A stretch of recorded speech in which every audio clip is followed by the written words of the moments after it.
Good morning, everyone, and thank you for joining us for this CTDA webinar. We have developed this program to help deliver education to the tile industry. CTDA would also like to thank our 2020 CTDA webinar sponsor, MAPE. The audio for today's event will broadcast through your computer speakers. Be sure they are turned on and the volume turned up. All participants have been placed on mute. This will help us to better hear and understand the presentation. If at any time you would like to ask a question, please use the question feature or the raise your hand feature located on your screen. Only the presenter and I will see your questions. At the midpoint of the presentation and at the end of the presentation, we will have a question and answer session. I will read any questions that were not answered during the webinar. At that time, you will be able to enter more questions into the questions feature, and all participants will still remain on mute. Lastly, I want to let you know that this webinar will be recorded and emailed to you, as well as posted on the CTDA website for member access in the future. Today's webinar, How to Coach, Lead, and Motivate Your Sales Team Through Today's Virus-Impacted World So You Can Sell Even More, will be presented by Jim Pansera, University of Innovative Distribution. Jim's proven selling philosophies and processes all have just one goal: to help you increase your competitive selling advantage.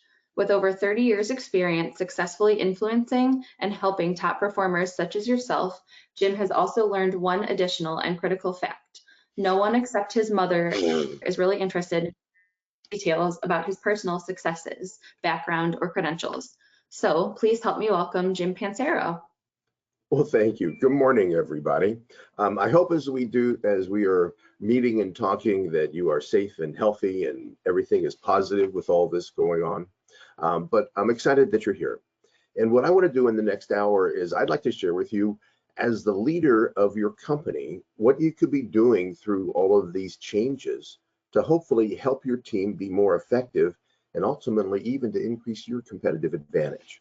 Now, as we go through this material, I first want to identify you can download.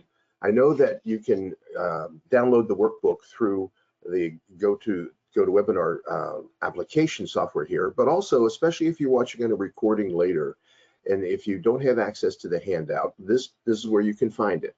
It's pansero.com/CTDA. You don't have to sign up for anything. It's just a site that you can go and retrieve the PDF of the workbook, because I'm hoping this helps you with your team. The other thing about the workbook is this workbook is copyrighted to try to slow you down if you want to be an outside professional trainer. It's not copyrighted to prevent you from using it in your business with your team, so that if there's any way these pages can be of help to you and your team with what you're doing, you not only have my permission, you have my encouragement. Now, through the presentation, we're going to have it about a midpoint, and towards the end, we're going to have time for questions. So while we're presenting, if you want to type your questions in, when we get to the point, I'll turn and CJ will help me by sharing what the questions are. Now, if you have a question that doesn't get answered, my email address is on the front of this workbook. It's very simple, jim@pansero.com, and I'll show it to you at the end, that if you have some additional questions that were not answered in our broadcast, if you email me, I'll answer your questions. No charge, no commercial. It's just we want to make sure you get your questions answered and have a chance to get them asked. So happy to do that with this. Also, I know that you have, your industry is interesting how in different states are treating you as whether you're essential businesses or not.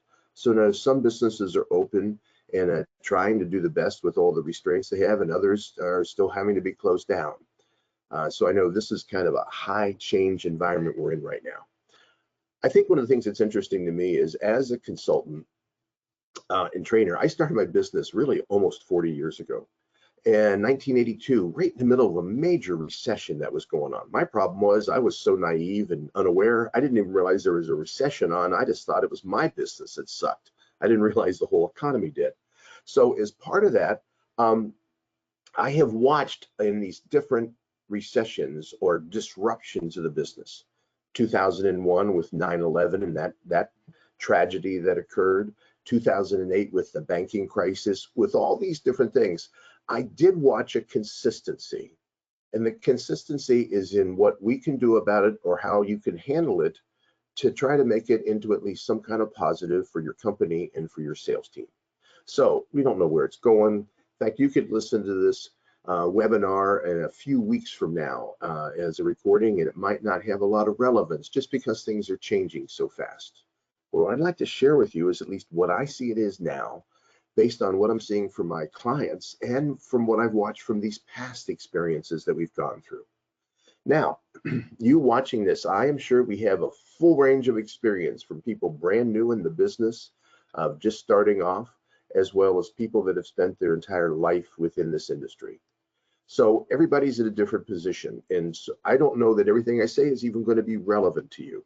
See, one of the things I equate my training and what I can do to help people is I consider my business very similar to a hearing aid. If you've ever had a member of your family need a hearing aid, they first go into an audiologist and they get tested. And the audiologist just keeps giving you tones at the different frequencies to see when you can recognize them. So they give you a reading. This graph will show you both for your left and for your right ear where your hearing is against what the standard or best practices say that perfect hearing should be. Then the idea is the hearing aid, all it does is it's a very customized piece of equipment. If you're not aware of this, hearing aids can't be exchanged with people because they are specifically adjusted to your hearing range. So in one area where you have a lot of weakness, the hearing aid will ramp up and give you a lot of input. Where in other areas that you don't need help, it doesn't do anything. I kind of see that's the way my training works. That in some areas, hopefully with your sales leadership and what you're doing as a company, some areas that we cover might go, wow, that's a big help, and that helps you get closer to the best practices. Other things I talk about, you might already be there. I just want to try to help expand and improve to get you closer to the most coverage of best practices you can have. And to do that, here's the agenda. It's really pretty simple. I want to first talk about what you can do as a leader leading your team through this virus impacted environment so that you can help increase, hopefully, your revenues and even your competitive advantages, even under the restraints that we're dealing with right now. The second thing then is I have some final suggestions and some free tools for you that you could use to help you with your team as we end this. So we have some good stuff to help you with as well. If we look at this issue and how we get started, how do you lead a team through this kind of major disruption in our business? Well, I think to talk about this, the first thing we have to do is really go back to something with the foundation or the basics. What's the job of a sales manager? Well, the job of a sales manager I find is pretty simple. The job of a sales manager, my definition is to help your people achieve more than they would have achieved if you just left them alone. You as a manager are a change agent. So your goal is to help people improve, and sales rep that's selling the most in your company and you're ignoring them, leaving them alone because they're just doing so well and that's the way they want it.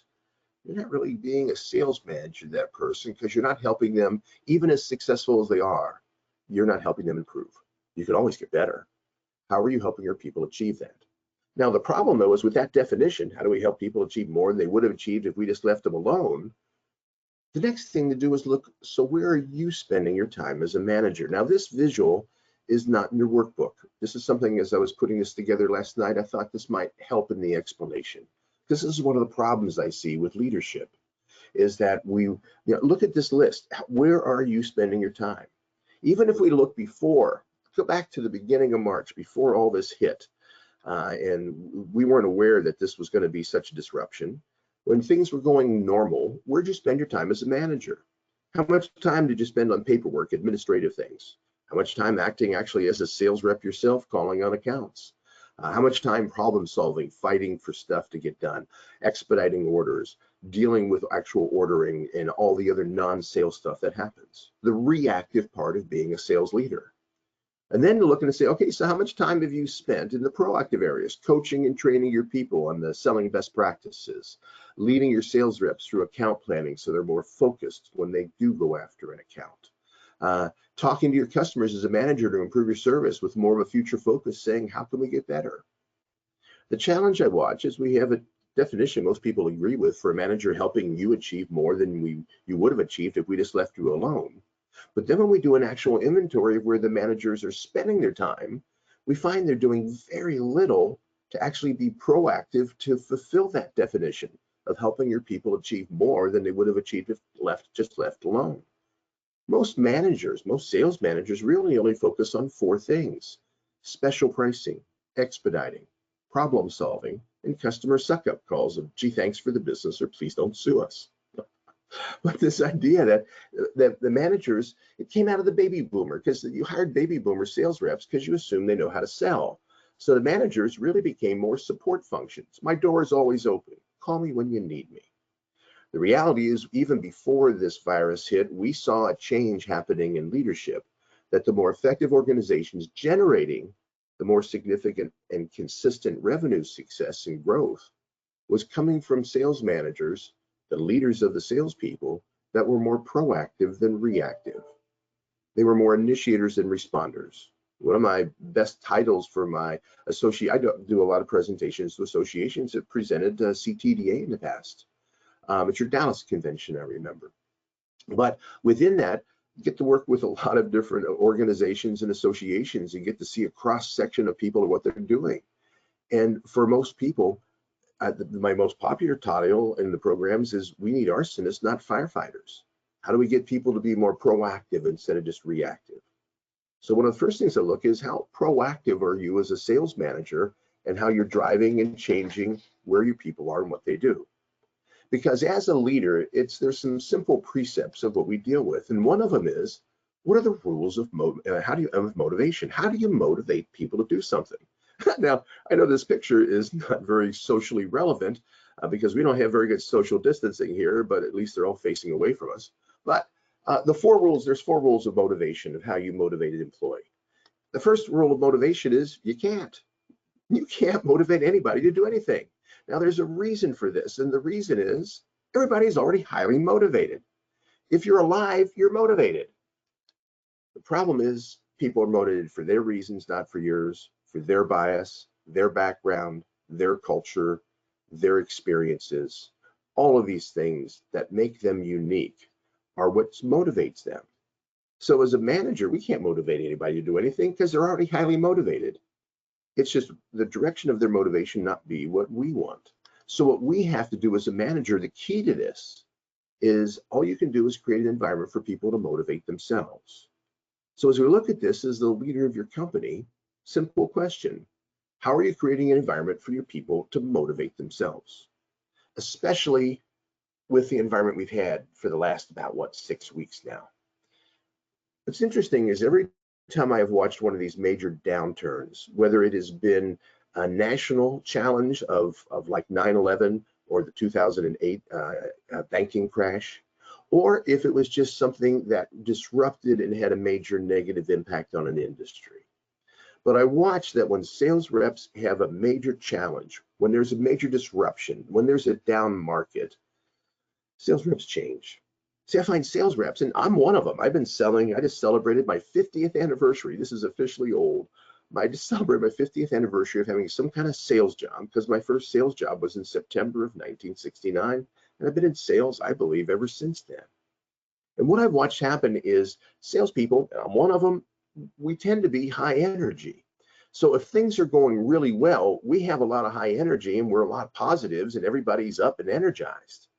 But look what happens when the marketplace goes down. Everybody just kind of slows down. When things are going really well and we're having a hard time even writing all the orders for what customers want, look how many hours you'll work, how late. You'll come in on Saturday, you'll stay extra hours. It's Friday at 4:30, you're still making sales calls. But when a marketplace turns down, when things slow up, when the assumption by the sales reps is, geez, nobody's buying right now, then look what happens. They slow down. They just don't put as much energy into it because the stress takes over. One of the things I watch is, whenever there's a downturn in the market, the average sales works fewer hours, takes more breaks. Now, if you have people that are different than this, congratulations, because they're really breaking the mold on this, because across all industries, this is pretty consistent behaviors I tend to observe in others. So when the marketplace turns down, the sales reps tend to work fewer hours because it's hard, especially keeping a positive attitude, talking to customers when nothing's happening.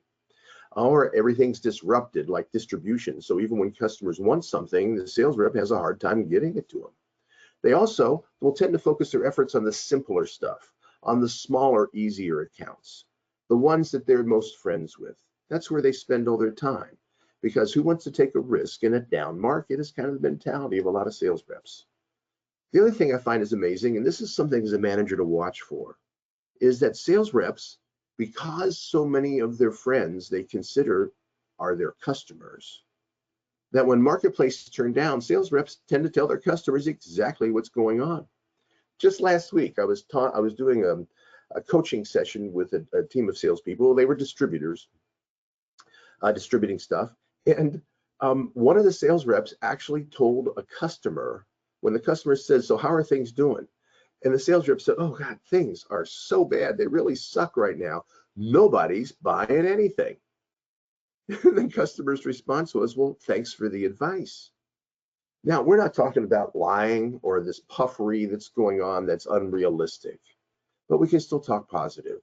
This is temporary. It's going to get over. What are we going to do when it turns around to be able to have impact? There are things we can talk about without just venting all of your laundry and how bad things are right now. Just as an awareness as a manager that that's going on with a lot of salespeople. I've heard that from several customers. The other thing is they tend to become very reactive. They only respond. There's little initiation in anything they do, and it's only to the people that are asking for help. So as you look at this, now that we've been in this 6 weeks, how many of your salespeople are challenged by any of these pushbacks or these traps of selling? So I find this is just so relevant. Now, what I watch happen is we're in the middle of probably, I would think, we're in the middle of the most, I hope, the most profound crisis we're ever going to have in our business lives.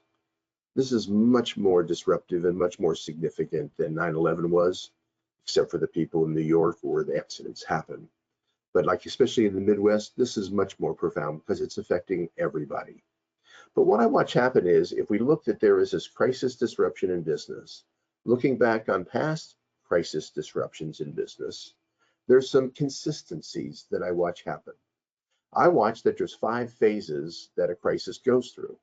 And the reason I think that's important is if you as a manager understand these 5 phases, you could move faster and earlier to the next phase, or at least start planning and preparing. So when that next phase hits, your team is ready. Now, as we go through this, we're about to begin May. This is the end of April for those of you watching this as a recording. In fact, if you're watching this live, you might go, I don't even know what day it is anymore. But if the reason I say that is that I see right now, I think most businesses are in the 4th phase. So I'm going to move through the first 3 phases fairly quickly, but I'd like to show you the whole arc of where this is. Because the idea is not just what phase you're in, but the other question is, what can you do about it? The first phase, when everything hits, is called, I call it stabilization. And stabilization is the idea that just the majority of the focus is on the individual. The company sent everybody home. Now you got to set up an office in the home. Your kids are just, the schools have closed down. So now you have to deal with 2 small kids in your house at the same time. Your spouse is trying to work. How do we settle this up and how do we get this going? How do we even find out how we're going to communicate with people and how we're going to get the information we need? It's just complete business disruption. Now it only happens for a week or 2, but it still is this first phase of this major disruption. I want to talk about what you as a leader can do through each of these phases. And hopefully these first 3 phases that I think we have completed now, you've done these things, but allow me to lay it out. The first thing is, as a manager in this first phase, it's just critical to keep affirming your people and reach out to your best customers to affirm them as well. In the first couple of weeks, the most effective teams just touched the customers by calling them and saying, how are you doing? What can we do to help? How's it going for you? We also have to keep reminding people when this stuff happens that this is temporary and just ask them, how can we help you get through this? Now, the second phase, though, happens pretty soon. And the second phase is just the crisis management, where it's all the problem solving and order expediting. In this phase, there's usually very little new business ordered, but the stuff that's already in the pipeline, that's already scheduled, is where the problems are, because in most industries and in most cities, distribution has been fairly significantly disrupted. So just the distribution channels, keeping them open and keeping stuff flowing has been a challenge. During this phase, the reps are still focusing all of their effort on reactive problem solving because there's a lot of problems to solve. And they're doing little or no proactive selling of any new ideas. Their only thing is, how do we help you get this straightened out? How do we help you get through this problem of you not getting what you need? At this point, the reps are really only focusing on firefighting. And the team's really only focusing on how can we get you delivered what you've already ordered. In fact, a lot of companies didn't even take orders till they figured out what they could do to get their existing customer stuff. As a manager, what can you do? Well, it's one of the things I found is the continuing monitoring and assessing the team. And it's also critical to be checking with your customers just to see how they're doing and where they are so that you're responsive. During these times is a calmness. Most effective leadership for these first 6 weeks have been based, I believe, on calmness. Look what happens when you are on an airplane. Remember, we used to fly. When you were on an airplane and it had a major air pocket, everybody would look at the flight attendant. The flight attendant looked unconcerned and just kept working and doing whatever they were doing. Nobody got concerned. But look what would happen if you looked up at the flight attendant and they're in this crisis mode. It would then telescope to you. What I find is managers and owners of the company set the tone for the employees of what you do and how you do it. So being calm, being affirming, being positive, but also staying future focused, saying, let's talk about when customers do start buying. How are we going to be more competitive? Looking at that more future focus is a way to be more effective with this and to be responsive. But this is also the second phase, even though every other crisis problems are solving, is the time for managers to become formulating performance expectations and expected work efforts. What do you expect out of your team and putting standards in place? Most effective organizations I've seen, especially ones where they have their salespeople working remotely out of their homes, is they have a sales meeting every day, either at 5 o'clock or at 8 o'clock, with the idea of just at 8 o'clock in the morning, let's start off. Let's talk about what everybody's going to do for the day. What success did you have yesterday?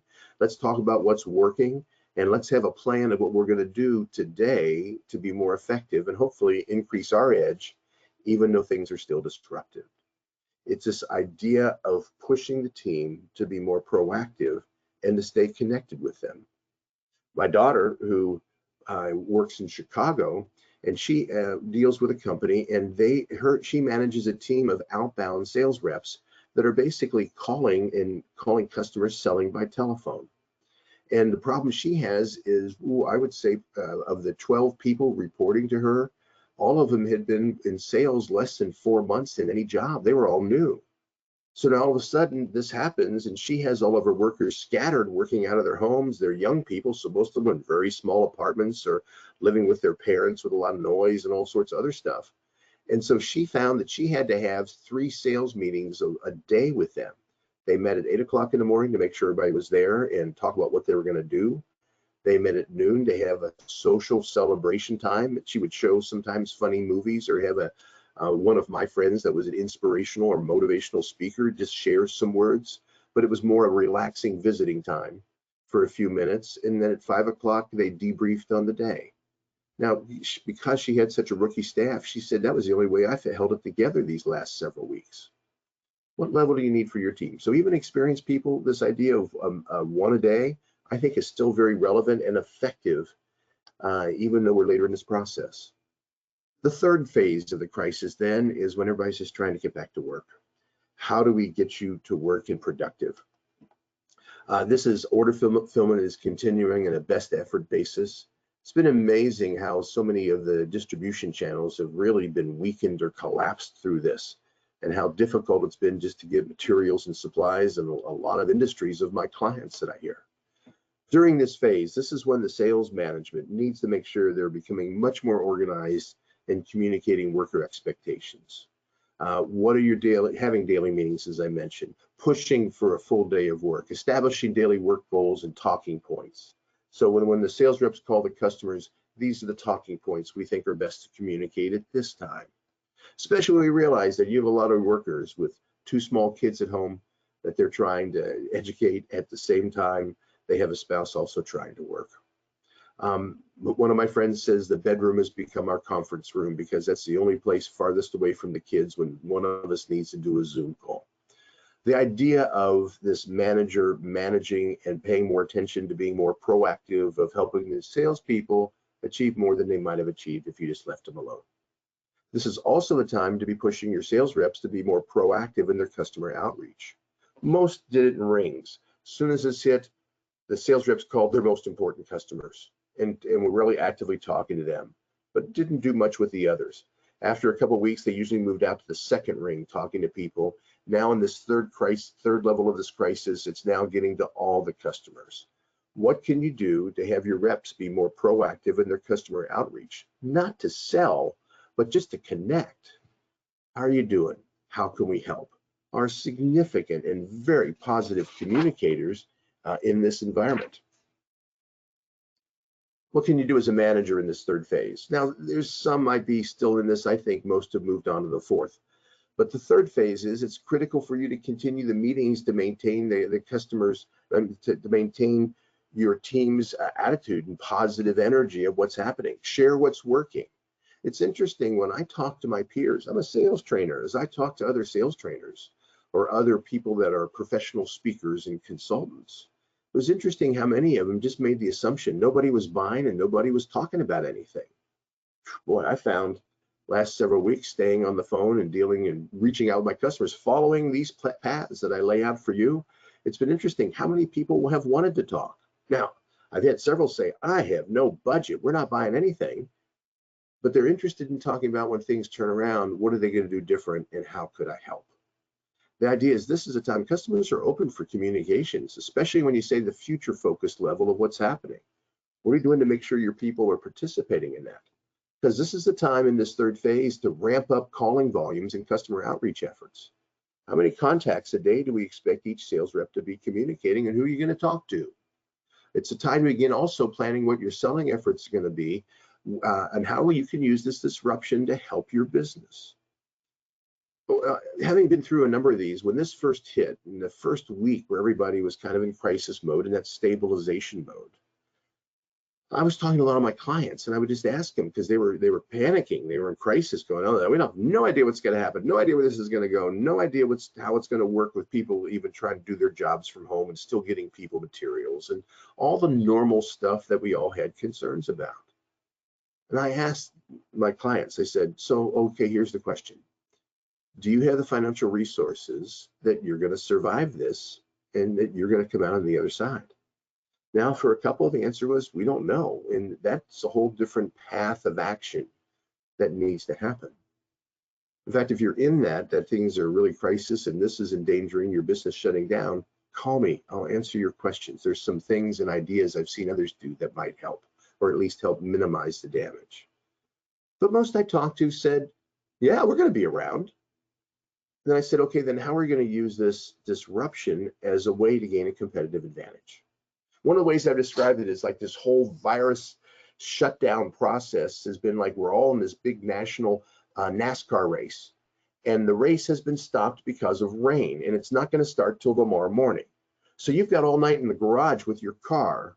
Do you just want to sleep and get a good night's sleep, or do you want to work on the car all night and maybe increase your edge so when the race restarts, you're in a better position? Getting you into a better position, I believe, is part of the beginning of this third phase of saying, now what can we do to take this downtime to prepare? What can we do to do more education with our people? What can we do to do more education of our customers? What can we do to do more skills training and account planning? So, and a reassessment of what our uniqueness and values are. So when this thing does start up, we're in a stronger position. We can get ahead of some of our competitors because they're going through the same thing you are with this. The fourth phase, and this is where I see most people are, is that companies are just trying to be as productive as possible. People are used to working in their homes now because it's been about 6 weeks. They've stabilized somehow what needs to happen. Now the work patterns have kind of fallen into place of what's happening. So now is the time as a manager and a leader to say, okay, what can you do to intensify the work and the performance expectations of your people so that we can increase the productivity? Because a lot of people are functioning at 25 or 30% productivity right now. How do we get that up, even when they're still working from home? By the way, this is at the time, this fourth phase, I believe also as customers are starting to be open to new ideas and ways to improve. I have found, frankly, that with the calls I've made this week, I'm getting a higher percentage of people that are in and are willing to talk than I had when things were just normal, where I might leave 80 voicemails or text messages and have 3 conversations. Now I'm having more conversations than I am just leaving messages because people are more available. And if you have something of interest to talk about, they're willing to invest the time. So this is the time to be asking your team in this fourth phase, which I think most are in right now. What can we do to start looking at how we can change and improve and strengthen how we support our customers and what uniqueness we bring them? So during this phase, what can you as a manager do?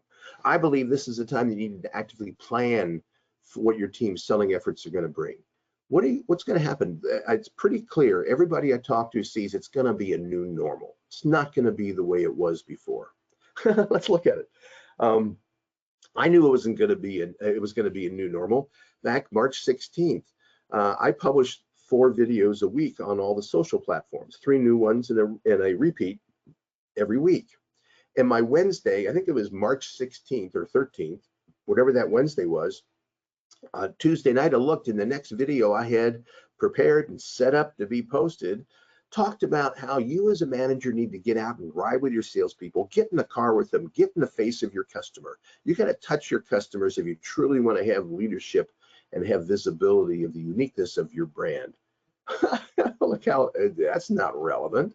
So that's when I realized things needed to be re-recorded and had to start over. In fact, I'll show you where you have access to the free videos I've been recording. There's about 20 of them now posted on how to deal with this virus impacted world, whether you're a sales rep or a manager. In fact, in just a few moments, I'll show you how you could use this for some free training for your team.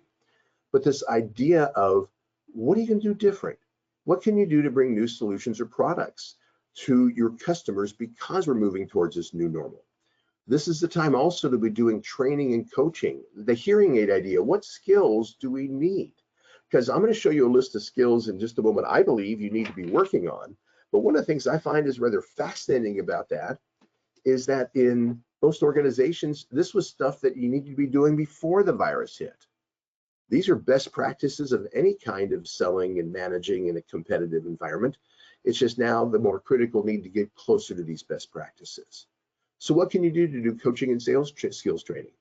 I'll give you a sales skill training right now. I would encourage you to do is to take advantage and understand how to use this new media that we now have. How effective are your people doing video conferences, talking by Zoom or GoToMeeting or FaceTime or I think it's Microsoft Teams, any of these platforms? Because before this hit, this wasn't really being used as a resource.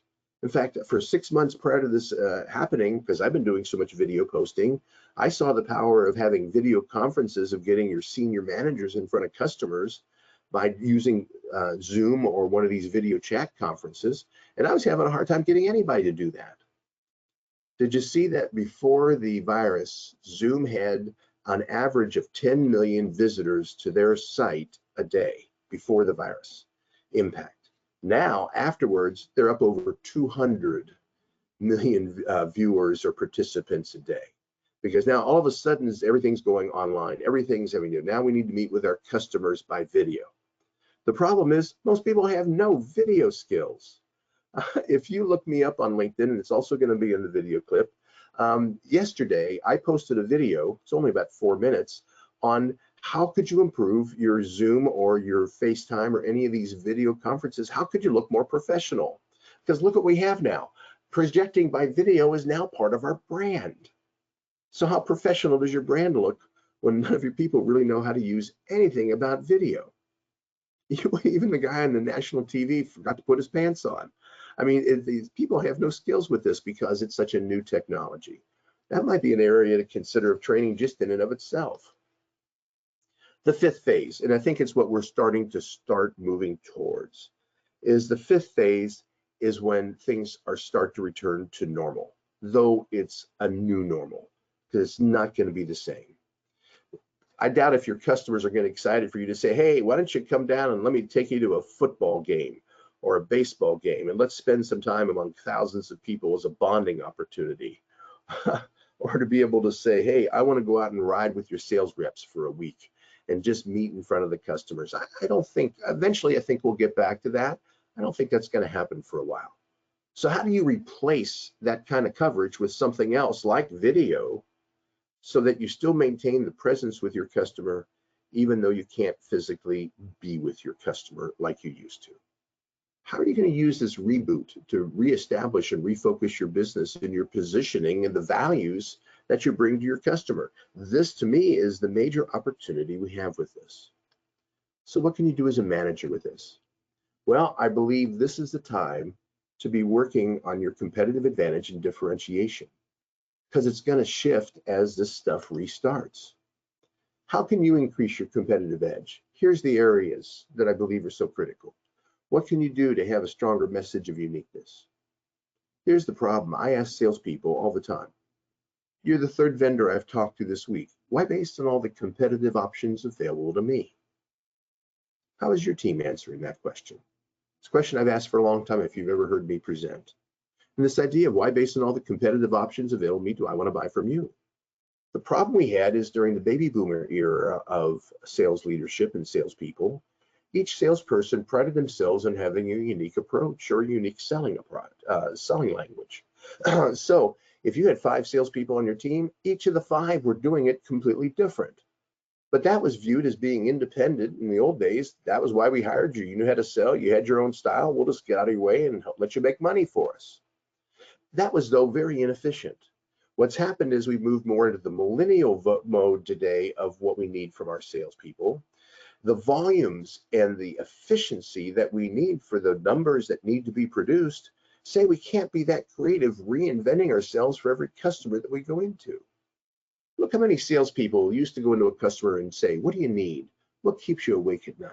What would you most like to improve? And then whatever the customer said, the sales rep would go, oh, that's exactly what we do. And then that defined the values that the sales rep would talk about for the next several years with that customer. So that each customer was buying for a different reason. If you want to test this out as an owner, go to 5 different salespeople individually, one at a time, and just say, I got asked this by a customer. What would you have said? Customer said, hey, you're the 3rd vendor I've talked to about my flooring. Why, based on all the uniquenesses and options available to me, do I want to buy my tile from you? Well, if you ask 5 different salespeople on your team and their experience, I bet you're going to get 5 completely different answers. And it's hurting your brand. See, what's branding? Branding is predictability. The stronger the predictability of any brand, the stronger that brand will be perceived in the marketplace. So how strong is your brand? Not the manufacturers you sell, but your brand as a distributor. And how is that strength of brand going to be seen if everybody I talk to in your company gives me a different message of uniqueness or value of what your company's even about? This needs to be improved. More consistency in the answers, focusing on the strongest areas that give you uniqueness and value to your buyers. It's looking through the steps of your selling process. What do you do from the time we identify a new opportunity till the time we close on the sale? It's doing account planning, so we're thinking and planning more moves ahead.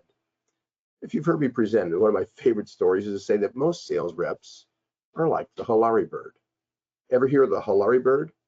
It's a 3-foot bird, lives in 4-foot grass, spends its whole life saying, where the hell are we? It was on the Discovery Channel. But this idea that they only think one move ahead. So the idea of account planning, not territory planning, this is individually looking at each individual account of their major accounts. What do we do to have a plan in place of how you're going to go after that account, how you're going to prove your value, how you're going to increase your connectivity? And then also having plans in place of how you're going to maintain and grow your existing customers. These are the drivers I watch in the process. And when we can have an impact on those drivers of improving these skills, the needle tends to move. This is a great time. CJ, as I've been babbling along here, any questions that have come in? Yes, we've had a few come in. And as a reminder, if there are any questions or comments from the audience now, please submit them in the question box and we'll get them answered. The first question we received was, how do I motivate my salespeople who are working from home, have a spouse also trying to do their job, and 2 small kids demanding their attention? These are the people I have the most empathy for, besides those that are having family members that are medically challenged right now. I just can't imagine what this would be like. I have my daughter and son-in-law. I have 2 small kids, and they're both professionals, and they're working out of a fairly small place in New York City. I can't imagine. The reality is this is where some empathy needs to come in, but also some coaching help to talk about, okay, what can you do? How can helping them get scheduled, get organized, so at least they can put some length of time in to be productive. The reality is this is a time that most of us are not able to hit full productivity, full energy. I've read several articles recently about what a common theme it is of how exhausted everybody is. Because this is so stressful, it's taking your energy away and it's exhausting. I can't imagine what it's like having a 5 and a 7-year-old running around a house at the same time. Both spouses are trying to work. But this is temporary, and we've got to help them figure out a way that they can at least get their job done for part of the day so that they are at least able to accomplish something. There's not a real simple answer to this, but I think the idea is that it's part of the manager getting involved and talking and seeing what's there and even offering suggestions of what has to happen, because there's expectations that we still need to get stuff done. Any other questions? Yes, thank you. How am I supposed to be proactive with my team when they and I are also so overworked and stressed, just trying to keep up with customer problems and demands? Yeah, boy, that defines reality right now, doesn't it? It was interesting. I was actually in this yesterday when I was on the phone talking to some clients. I had one, he's a long-term customer, and he said, "Was it like working out of your house?" And his problem is, he said, "I have Zoom fatigue," he called it. He said, "I have been on every day, so many online chats, and everybody wants to now talk like in the virtual conference rooms." He said, "I'm back-to-back scheduled on videos all day. I have no time to get anything else done." There's these major challenges that everybody is dealing with this. I think the thing that we have to do is realize that, first of all, the good news is it's a relative competitive process. As much as your life sucks and dealing with all this and the disruptions of distribution and problems of getting the inventory you need and even reaching customers and all the other challenges and how we actually get it distributed and get it to the job site and to the customers, on all these problems, your competitors have those exact same problems. So sometimes it's a minor part of your day that can make the major competitive difference. A friend of mine, boy, 35 years in the business. He's out of California, and he talks about leadership and effectiveness of individuals. And his name is Jim Cathcart. And I loved one of the ideas I learned from him a long time ago, because he had set a goal. He said, I have a goal that every day I work, I want to do 2 proactive things every day. I've set a goal for myself that I have to do at least 1 proactive, where I initiate something, not just respond or try to fix or react to, but I set a goal that I have to do 1 proactive thing every morning and every afternoon. And he said, that sounds really simplistic. He said, but it's been one of the hardest things I've ever done. I offer you that idea that even if it's only 1 thing. I was working with a company a couple of years ago that they were telephone outbound selling. They were selling temporary services to medical professionals. You need a thoracic surgeon for 2 weeks because your doctor needs to go on vacation and you're a small hospital. You can rent those people that are fully board certified. And that was what this company did. And they were outbound, and every day at 11 o'clock, from 11 to 12, a gong went off at 11 o'clock, and everybody went to their desk and spent an hour prospecting, because they called it their golden hour. Because they said, until we put this in place of just demanding everybody take an hour and do this, we were doing no proactive outbound calling, because we were only dealing with our customers and responding and reacting to what's going on. So sometimes it might be just, what can you do to carve out 1 hour to say, we're going to commit like a schedule, this 1 hour of proactive outbound time. If you can only set a goal to get 5 proactive phone calls of outreach to customers you haven't talked to each morning or each afternoon, that would be significant, because it's a cumulative process. If you just agreed to make 5 phone calls each morning and 5 phone calls each afternoon, because most of them won't be anyway. In fact, most of the time I'm sending text messages now more than calling people, because they react to text messages. I don't tend to get a response with phone calls. That just reaching out, if you did 10 a day, that's 50 a week.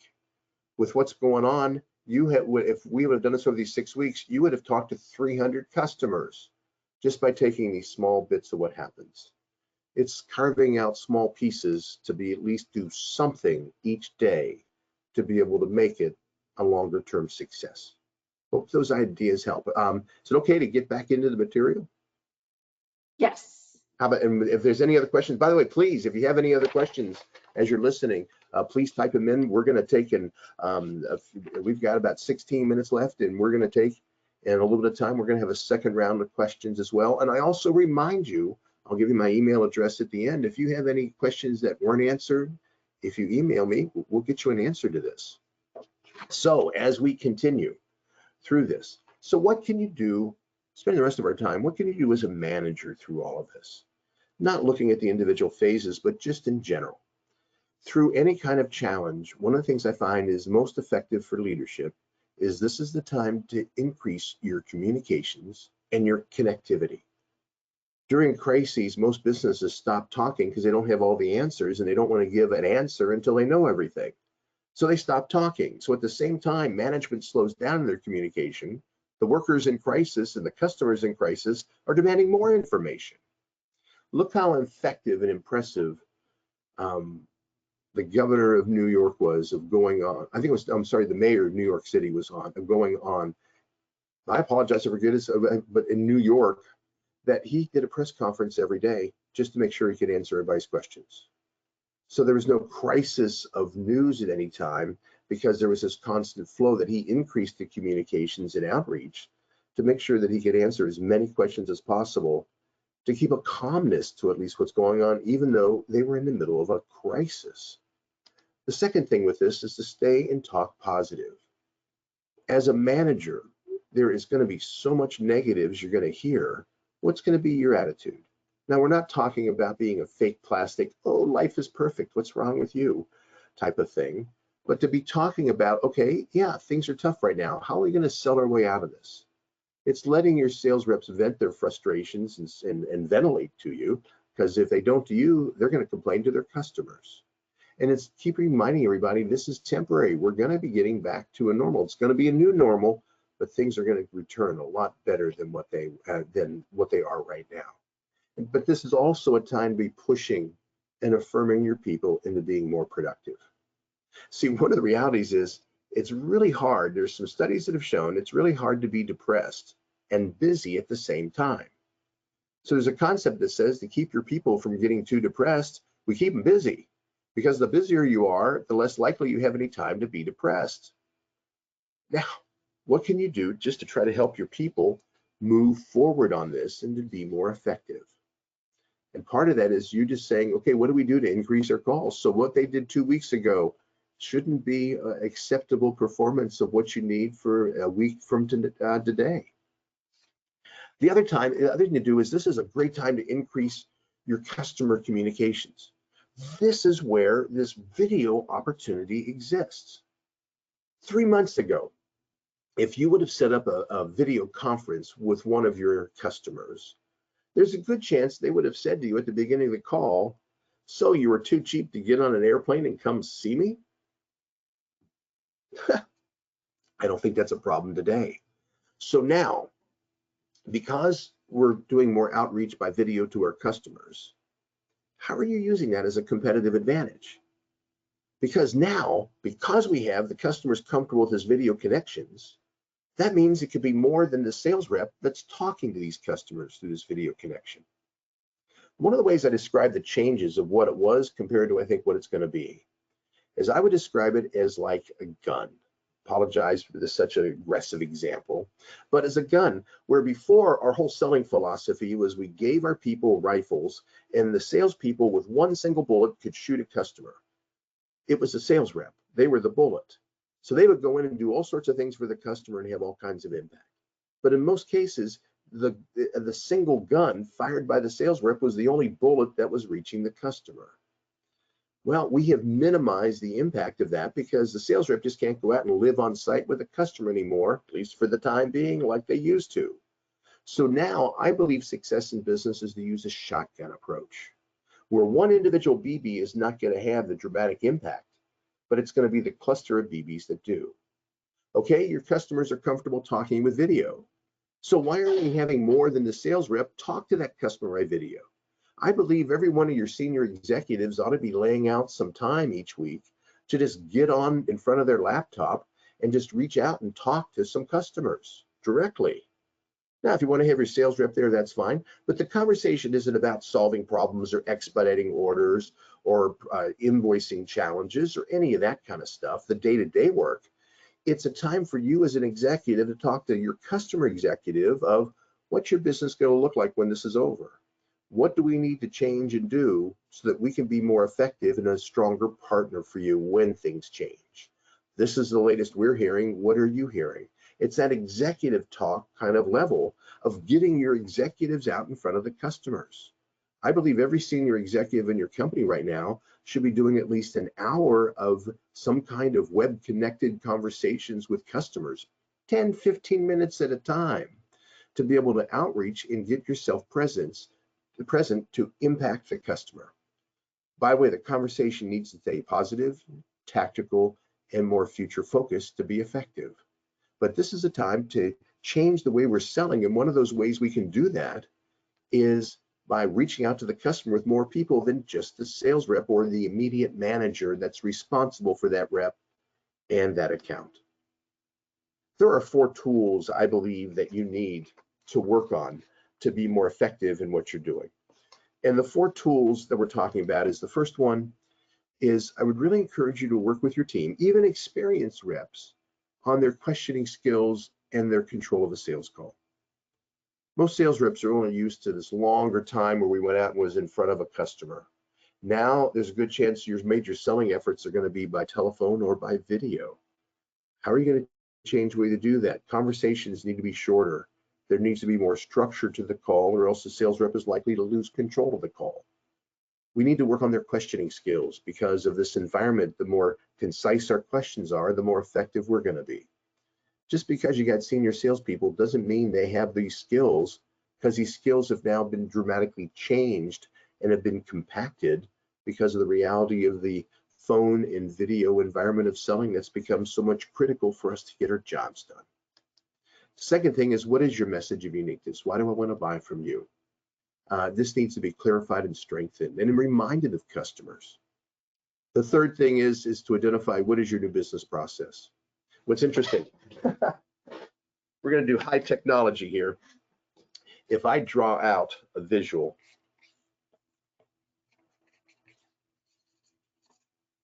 we spent a lot on these graphics, by the way. You can see this visual. It's just a simple arrow line, horizontal, going to the right. And on the very left-hand side of the line, you see that there's the word identify. And the left-hand side of the line, just before the arrow, there's a hash mark in the word close. And it just gives a visual representation of what is your selling process from the time you identify a new opportunity till the time you close on the sale. If you draw that visual out and show it to one of your experienced sales rep who's been selling for you for 5 or 10 years, ask them, you've been selling for us a long time. What's your process? What do you do? What steps do you follow? What you're going to hear is the answer from the sales reps are going to be, it depends. Depends on the customer, depends on the situation, depends on the competitors, depends on my relationship, depends. Does it bother anybody else that's also the name of a diaper? So this idea that they're only thinking one move ahead, they're the Halari bird. If you and I are playing chess and I only think one move ahead, but you think 2 moves, how many games are you going to win? Bet you're going to win all of them. So now the question is, how many moves ahead are your people thinking? And the only way we can do that is we got to identify what are the steps of our process. Now, it's not going to be rigid followed every time, but it's sure a direction that we try to do whenever we can. And we have a path lined up so that when we have a choice and an option to do it our way, we do it the same way consistently with more power and more impact. And finally, to look at what are you doing from the time for a full year to what are you doing to satisfy your customers? What are you doing to stay and connect and provide value for them? An idea for this, to help you with this, is to look at organizing right now your salespeople into sales campaigns. I've been doing this with several of my clients, just as current right now in the middle of this crisis, with everybody working from home and everything else, is working with them to say, okay, you're reaching out to your important customers each week, trying to help them and see what you can do. How are you changing your message each week when you do reach out to them? Because the problem is most sales reps, when they call, an existing customer, they only ask them 4 questions, but they ask the same 4 questions every time. You're my customer, I call you up or I stop by to visit. My questions are, anything you need? Anything coming up? Anything I can help with? How's the family?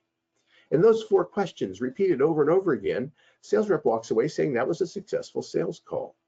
But look how repetitive and boring that is, especially with what's going on right now. The idea of sales campaigns is to organize and say, okay, for the next week or 2 weeks, all salespeople, when you call a customer, this is what we want you to spend at least some time talking about. It might be talking about your emergency ship program one time. What values of basically, it's not product specials, and these aren't product promotions or sales we're talking about of campaigns. We're talking about campaigns of getting your message of value and unique as a distributor across to your customers. So on one of them, you might be talking about your emergency order program and how you can help them in expedited shipping when they've got a crisis. Another, you might talk about the training that you have available and what you can do to help them with product and technical training.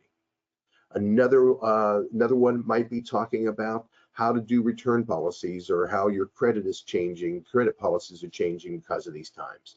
But just the idea that every week or two, give the sales rep something new to remind the customer of your values and of your uniqueness. The idea is just to try to change up and have something different to say, to try to keep the customer's attention and have them happy to be talking with you. This is especially effective now. I know we only have about 5 minutes left, but CJ, any final questions we have before we kind of wrap this up?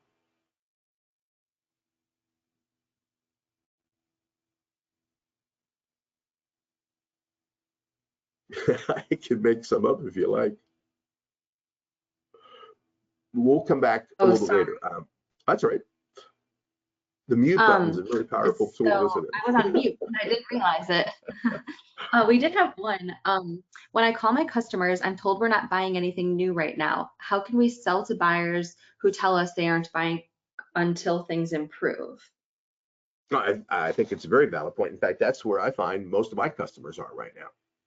In fact, I got a call yesterday. I called somebody and the person said, "Why are you even calling me? I have no budget. We're not going to buy anything. We're not doing anything right now."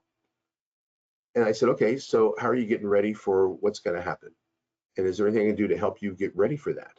This idea that our success, because customers today are going to shut you down by saying, we're not doing anything, or we're not doing anything new, or we want to talk about anything, just let me solve my crises right now, is to start asking and talking future focused.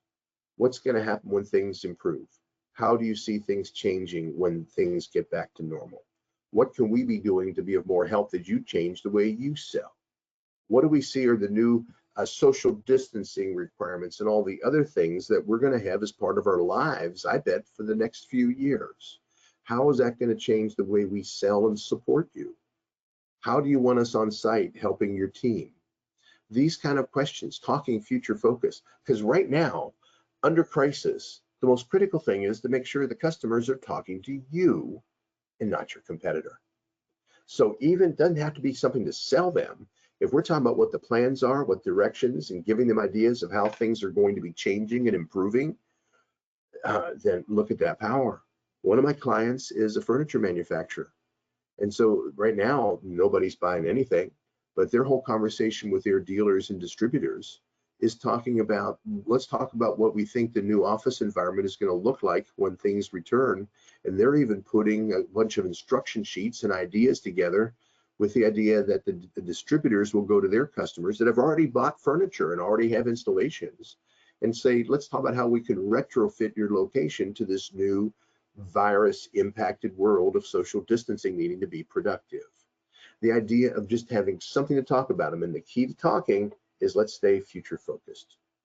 This is great. Let me just wrap up a couple minutes because we can even end on time. What a unique concept. Some final suggestions. The first thing is, before and independent of any of this virus impacted world, I have watched there are 3 things that when you do tend to increase your competitive advantage, and the needle moves.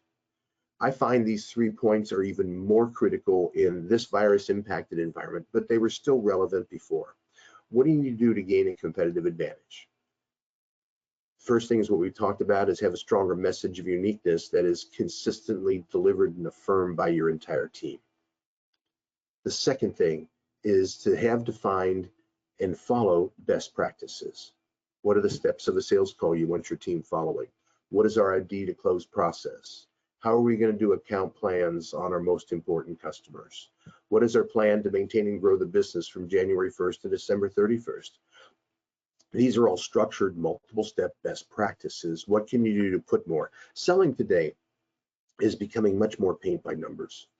We can't afford creativity and just let people figure it out on their own. We don't have enough time, and we've got too much requirements of volume. So the idea is, what do we do to have more structure, consistency, and process to make it simpler and more efficient for our people to be effective selling? And to do this, we need to have stronger management. What are you doing to become more of a selling process coach and leader of your team? Not just asking what and who questions. What are you going to sell this month and who's it going to be? But much more questions of process, of asking them how and why. How are you going to sell this account? Why aren't you also calling on the owner? Those kind of things. There is a tool that you have to help you with sales training I wanted to share with you. And to do that, I need to explain my marketing strategy. My marketing strategy is every day before this hit, when I wasn't quarantined, every day I would go to downtown Dallas and stand in the corner of Facebook and LinkedIn and hold a sales Bible over my head and start screaming till somebody stopped and give me money. That was my standard joke.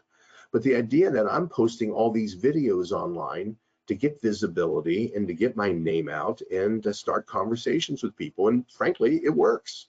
It's been a very effective marketing program for me. We get a lot of phone calls because of the 4 videos I'm posting each week on all the different platforms. And we get about 500 to 1,000 views. It will combine all the different platforms together for each of the videos. But this is my marketing strategy, and it's the marketing strategy of my peers. So the idea is we're all producing these brief videos and posting them wherever we can get visibility, and they're meant to be used. So why aren't you using them for your team?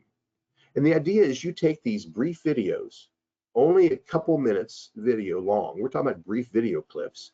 And what you do is at a sales meeting, you take about 20 minutes and you show them one of the videos. And then when you show them the video, you ask them 3 questions after they've watched it. Because you can do this remotely. You show it on your computer and they can see it, then you discuss it. What'd you think of the video? Second question, how relevant are these ideas to our business and what we're doing here? The third idea, what do you do different based on what we talk about? Now, by having a discussion on this, you get a training process. And then when you see them in the hallway, you ask the fourth and final question of going around so how have you been trying the idea and how's it been working?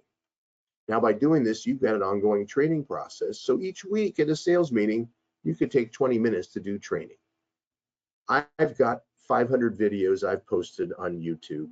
I'm going to give you another site that's virus-specific videos, but also I thought this was a tremendous resource. If you Google this article, the 34 best sales training videos on YouTube by Peter Caputa, and I hope I'm pronouncing his name right, but he listed 34 different professional sales trainers, and each of them, what is their top video?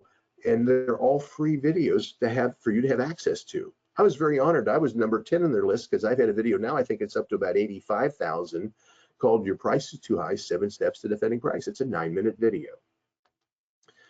You also have in your workbook some evaluation tools. You have a 20-question evaluation of your salespeople and a 20-question evaluation for you as a sales leader. It's a great resource to say, what are we missing with our team? And could we work on some of these skills that would give us even more effectiveness, process improvement, and a competitive advantage? You might want to look through those evaluations. The other thing is, because starting in the middle of March, with all this happening, I created a web page to be able to consolidate and just list all of the videos. Right now we have over 20, I believe, on there of just videos for salespeople and for sales managers. And they're all brief videos on how do you sell out of this virus impacted world. So they're resources to use as well. You can follow me, you can look me up on YouTube, or you can follow me on LinkedIn. And because LinkedIn is rather hard to track with videos, we put a newsletter together. It's free. You can go to pansero.com to sign up. And all it is every Friday we post a newsletter article that just lists all the links for the videos that I posted that day, so you have a resource of being kept connected with what's available. These are free resources to try to help you and your team sell their way out of this. If we weren't able to get your questions answered, if you have additional questions about this, you can either call me or you can email me. I would be honored to answer your questions. Because the reality to me is we know you're good. Now the only question is, are you ready to get even better and to sell your way out of this? These are just my ideas. You've got to decide what fits, and everybody listening here is at a different perspective. But I believe the idea of being more proactive, more future focused, more positive and affirming of your team, but more having higher expectations of your team are going to be some of the key determinants that could increase your competitive edge. CJ, I turn it back over to you. If you'd like, I'm happy to stay and answer additional questions if anybody has it, but we've covered the ideas I want to cover, and I turn it back over to you. Great, thanks, Jim. We actually had one other question come in, and the question is, how do we manage a team when half are great at promoting themselves on social media, but after trying and encouraging the ones lacking, they basically are not willing to consider this means to connect with their customers or build their brand out? Do I let the superstars show how great it is and what they are missing out on? What I watch happen is there are some people that are just having mental blocks with social media, just not understanding it, not understanding what to do, don't really even understand how it works. Because different media are different places. It's interesting, I post a video on LinkedIn and I'll get 300 to 500 views. We post it on our website and we get in these web page and we get another 300 to 500 views. I post the same video on YouTube or on Facebook and I get 15 views. That certain places have more market opportunity and more market acceptance than do others. This is getting to be a very complex world. The reality is, if you really want to maximize your social presence on this, you need to have a coach, either an internal employee that really will work with the others, or somebody that you would hire as a part-time, just as a part-time worker for you to manage that process for you. Because the idea of expecting all of your people to be very current on social media and spending, I mean, between myself and my staff person who acts as me doing a lot of the more basic stuff online, we're spending about 2 hours a day online working these processes. Now, for me, it's been paying off, but it takes some understanding of what's working with it. One of the best things I think you could do is get these people help. It is very common that I've had companies that they have a marketing person that writes some of the posts for the sales reps and will even post those posts under their name using their password for them to get them visibility and to get this stuff up on the site. It takes some work because you have some people that are really not comfortable. This is the problem with video. Because we do these video conferences and chats, look how weak so many people's videos are, where they either have it that all you see are their nose and their eyes above because they're so low in the camera, or they sit back really far. If you look at my image, look how much tinier I get if I sit back here compared to if I move up into more of this position. They just need coaching, help, and training. We can't expect our people to develop these skills on their own. If anything, what you need to do is start having some coaching sessions where the people that really understand how to do this start to identify the people that are weaker, a process, and then get them assistance to make it happen. This is becoming a big part of your brand. This is becoming a major part of our selling efforts. If your people don't have the skills, we just don't want to dump them because they're going to have skills in other areas. We just need to give them some support. This is great. Any other questions? If not, this has been an honor, and it's great working with you guys again, and I hope this stuff can be of assistance and value. Great, thanks, Jim. It doesn't look like there are any other questions, so thank you so much for your presentation. To the attendees, please keep an eye out for an email with a survey for you to take about the webinar presentation, as well as the recording of this webinar that'll be sent out to you tomorrow. Thank you all again for attending and enjoy the rest of the week.